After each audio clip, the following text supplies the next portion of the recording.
नमस्कार। प्रस्तुत है आज का चिंतन। संसार में आचरण की महिमा सबसे अधिक है। जिस मनुष्य के कहने और करने में अंतर रहता है, उसकी बात का प्रभाव न तो दूसरों पर पड़ता है और न वह स्वयं ही कोई स्थायी सफलता प्राप्त कर सकता है। जीवन में यह जानना सबसे आवश्यक बात है कि सबसे प्रमुख क्या है तथा सर्वप्रथम क्या किया जाना चाहिए।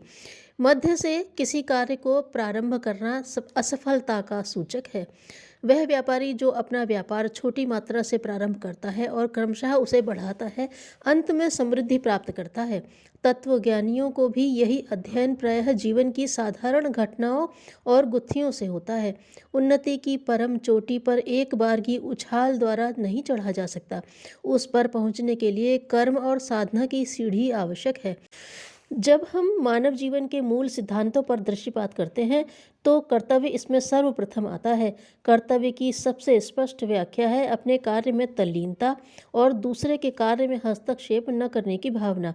वह व्यक्ति जो सदैव दूसरों को मार्ग बताने का दावा करता है, स्वयं अपने ही मार्ग को नहीं जानता। भिन्न भिन्न व्यक्तियों के कर्तव्य भिन्न भिन्न होते हैं और दूसरे के कर्तव्य की अपेक्षा अपने कर्तव्य का ज्ञान अधिक होना चाहिए। आवश्यकता और स्थिति के अनुसार हमें कर्तव्य की मीमांसा में थोड़ा बहुत परिवर्तन कर सकते हैं। ईमानदारी जीवन का दूसरा सिद्धांत है। वही करो जो कहो, इसका मूल मंत्र है। इसका कार्य जीवन को अनेकानेक चालाकियों, चालबाजियों और छल कपटों से दूर करना है। ईमानदारी से मनुष्य के प्रति विश्वास उत्पन्न होता है और यह विश्वास ही संपूर्ण सुख और समृद्धि का जनक है। मितव्ययता जीवन का दूसरा सिद्धांत है। धन के उचित उपयोग को ही मितव्ययता कहते हैं। ज्यों ज्यों धन बढ़ता जाता है, मितव्ययता की आवश्यकता पड़ती जाती है।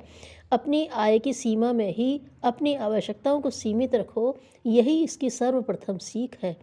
धन के अतिरिक्त यह हमें मानसिक और शारीरिक दुरुपयोग से भी रोकती है। हमारी आय और शक्तियाँ सीमित हैं, उनका अपव्यय शीघ्र ही हमें उनसे वंचित कर देगा। इसलिए उनका उपयोग क्रमशः और आवश्यकता के अनुसार किया जाना चाहिए। उदारता अप्रत्यक्ष रूप से मितव्ययता से ही संबंधित है।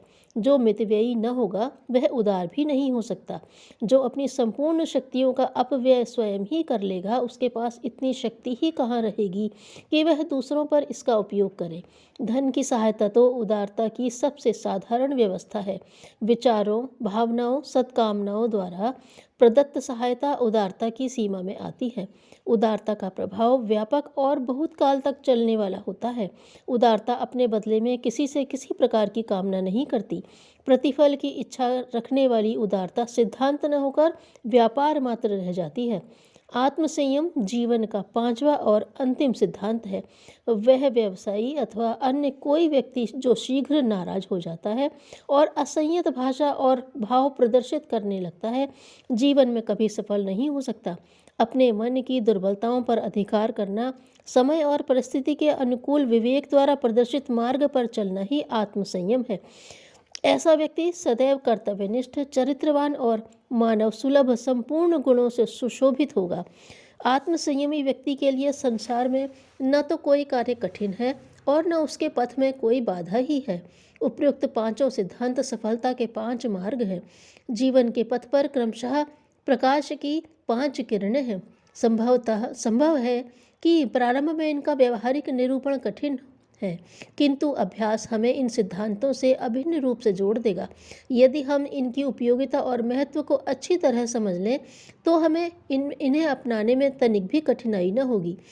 यदि हम संसार के महानुभावों के जीवन का भली भांति विश्लेषण करें तो हमें ज्ञात होगा कि उनमें से प्रत्येक के ही जीवन में ये पांचों सिद्धांत किसी न किसी रूप में भली भांति विद्यमान है। इनमें मानो किसी भी महापुरुष के व्यक्तित्व का निचोड़ आ जाता है। महाप्रभु कौटिल्य ने ठीक ही कहा है, तू सूर्य और चंद्र को अपने पास नहीं उतार सका, इसका कारण उनकी दूरी नहीं, तेरी दूरी की भावना है। तू संसार को बदल नहीं पाया, इसका कारण संसार की अपरिवर्तनशीलता नहीं, तेरे प्रयासों की शिथिलता है। जब तू यह कहता है कि मैं अपने में परिवर्तन नहीं कर सकता, तो इसे स्थिति और विधाता कहकर न टालो, वरन साफ साफ अपनी कायरता और अकर्मण्यता कहो, क्योंकि इच्छा की प्रबलता ही कार्य की सिद्धि है। श्रेष्ठ वृत्तियां अपना लेने के उपरांत मनुष्य को परमार्थ प्रयोजनों में संलग्न होने में कोई कठिनाई नहीं पड़ती। धन्यवाद।